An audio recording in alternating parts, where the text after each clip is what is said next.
What's up guys? Andito nga pala kami sa Picnic Town. Dito na pala kami sa loob. So bali nag-parking lang kami sa parking area. Dala nga pala namin ay van. So eto, walking lang kami together with my wife and my daughter. So guys, ang oras nga pala ay ganap na 4 na ng hapon. Dito sa loob guys ay sobrang lamig dahil sa sobrang dami ng puno, sobrang relax at sobrang maaliwalas dito sa loob guys. So guys, pwede pala kayong magpunta dito guys at pwede nyo palang isama ang inyong relatives or ang inyong mga kaibigan, mga katrabaho at mga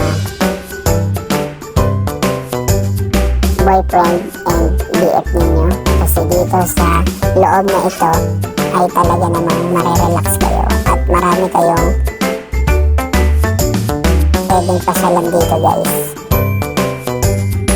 And ang kagandahan kasi dito guys, mura lang yung entrance dito sa loob ng Picnic Town dito guys, kasi dito guys meron ditong picnic group na kung saan guys pwede kayong magbaon ng pagkain at dito kayo mag-picnic together with your friends and relatives guys.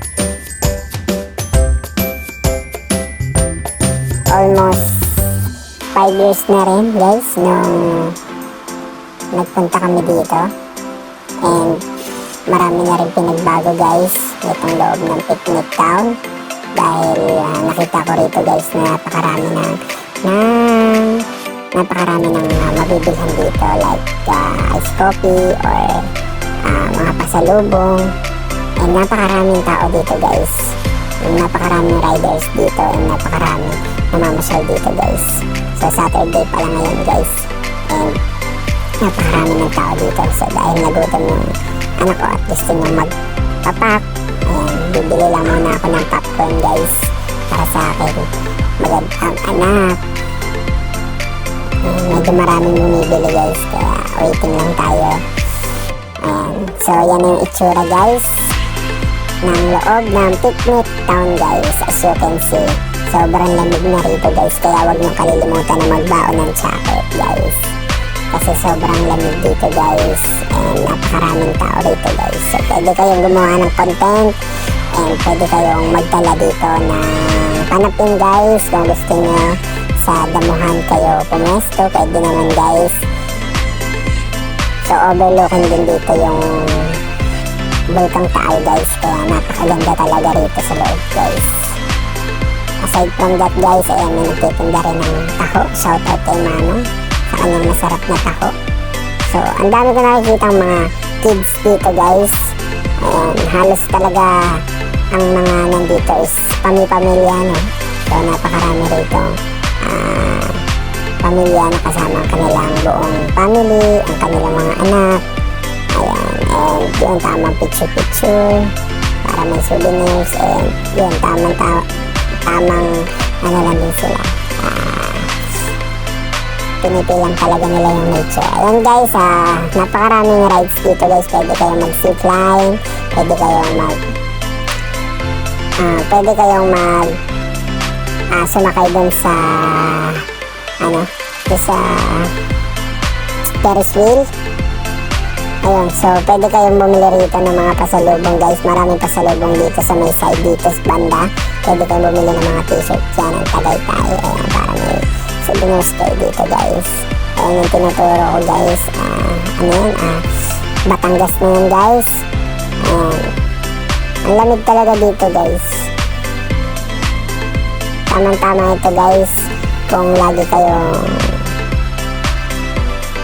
busy sa trabaho, maganda mag-relax dito guys, kasi dito guys sa loob talagang overlooking at saka ang ganda rito guys.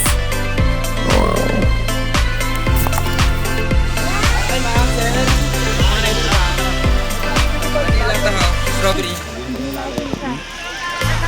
What the view, guys, what the view. Ito sa bag niya.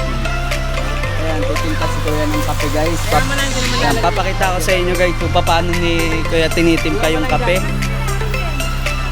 Sa pamamagitan ng kanyang paggamit ng dalawang kamay. Ayan guys, ayan, meron siyang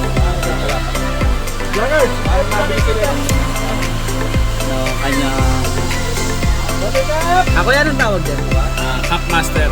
Made in ano to, made in... Camp Master. Dito, malinis na. Guys, Camp Master yan guys.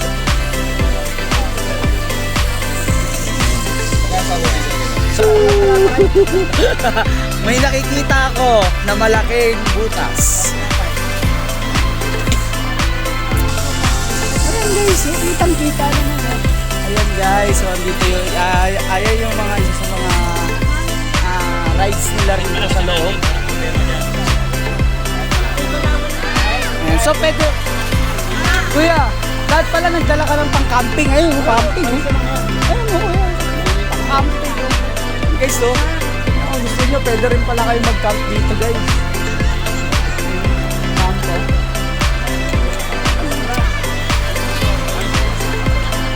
Sarap dito guys. Grabe.